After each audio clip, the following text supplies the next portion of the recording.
Skuad Merah Putih bermain di ronde ketiga kualifikasi Piala Dunia untuk pertama kalinya. Prestasi ini membuat Indonesia menjadi satu-satunya perwakilan Asia Tenggara di kualifikasi Piala Dunia kali ini. Hebatnya prestasi ini didapatkan tanpa terlalu banyak gembar-gembor. Cetak Gol coba merangkum kebangkitan tim nasional Indonesia menggendong Asia Tenggara sebagai berikut.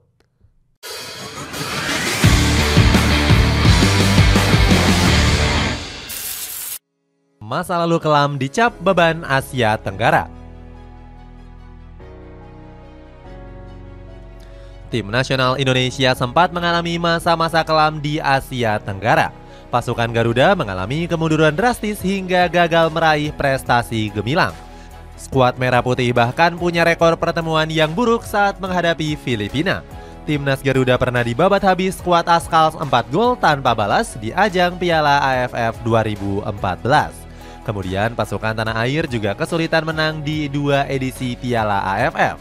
Indonesia hanya mampu meraih hasil imbang kontra Filipina pada tahun 2016 dan 2018. Catatan buruk ini membuat skuad Garuda belum pernah merasakan gelar juara AFF sejak tahun 1996. Aji Santoso langsung memberikan tuntutan besar kepada Sintayong. Mantan pelatih Arema FC ini merasa Coach Sintayong mampu meraih gelar dengan pengalaman yang dimiliki. Selain itu, sang pelatih juga punya tugas berat untuk memperbaiki prestasi. Pasalnya, Indonesia sempat terdampar ke posisi 175 ranking FIFA pada tahun 2021.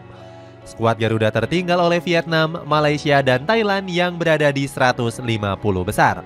Masa lalu yang kelam skuad Garuda nggak berhenti sampai dengan di situ saja. Federasi Sepak Bola Indonesia atau PSSI sempat anjlok karena kasus korupsi di tahun 2011. Hal ini dibenarkan oleh Indonesia Corruption Watch yang memberikan data tersebut kepada KPK. Para petinggi PSSI saat itu diduga kuat melakukan penyalahgunaan APBN dan APBD. Puncak kebangkitan di tangan Sintayong. Kebangkitan timnas Indonesia diawali dengan ditunjuknya Luis Milla sebagai pelatih. Entrenador asal Spanyol itu memulai perjalanannya bersama skuad Garuda sejak Januari 2017. Debut sang pelatih kurang mengesankan ketika timnas Indonesia dikalahkan Myanmar 3-1. Meskipun begitu, mantan pelatih Spanyol U21 itu mampu membuktikan kualitasnya di laga berikutnya. Skuad Garuda nggak terkalahkan di 4 laga beruntun pasca kekalahan atas Myanmar. Luis Milla bahkan berhasil membawa timnas Indonesia U23 tampil gemilang di Asian Games 2018. Sang pelatih sukses membawa skuad Garuda melaju ke babak 16 besar. Sayangnya, sang pelatih memilih untuk meninggalkan jabatannya setelah perhelatan Asian Games. Mantan pelatih Real Zaragoza ini menyebutkan kalau PSSI sering telat mengirimkan gaji. Akhirnya, sang pelatih enggan memperpanjang kontraknya bersama skuad Garuda. PSSI seolah kebingungan mencari pelatih berkualitas pasca hengkangnya Luis Milla. Berbagai pelatih sudah dicoba namun gagal memberikan kebangkitan untuk skuad Garuda. Di era Bima Sakti dan Simon McManamy menjadi era terparah terpuruknya timnas Indonesia. Beruntung skuad Garuda mendapatkan juru taktik berkualitas yakni Sintayong. Coach Sintayong awalnya banyak dikritik karena nggak mampu membuahkan prestasi. Akan tetapi perjuangannya selama 4 tahun mulai terbayarkan dengan capaian yang luar biasa.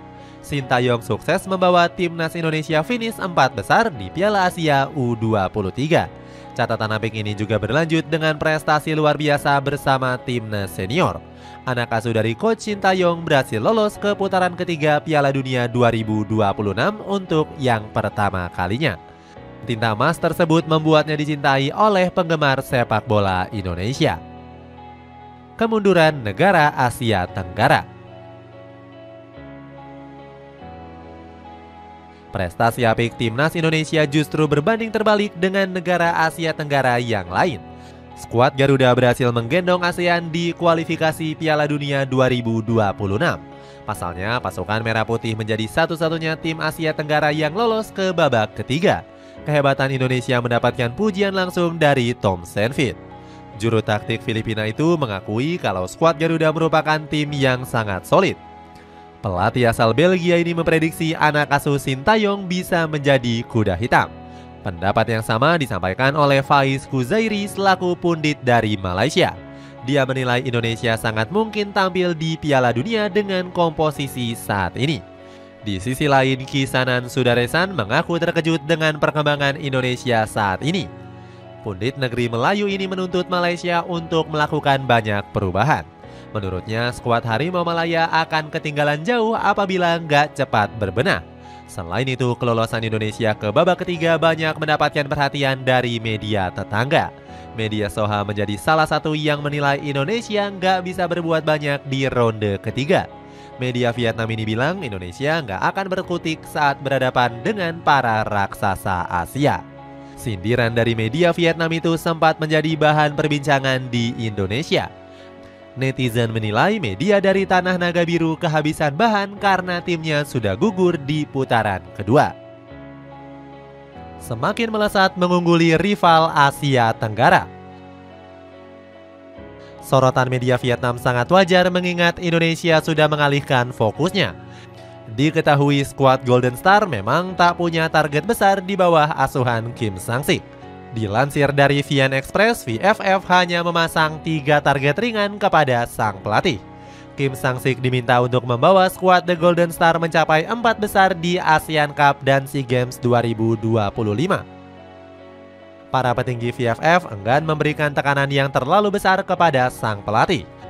Berbeda dari Vietnam, Kim Pan-gon punya tugas berat untuk memperbaiki prestasi tim nasional Malaysia. FAM masih mempercayai pelatih 55 tahun ini walaupun membawa Malaysia tampil buruk.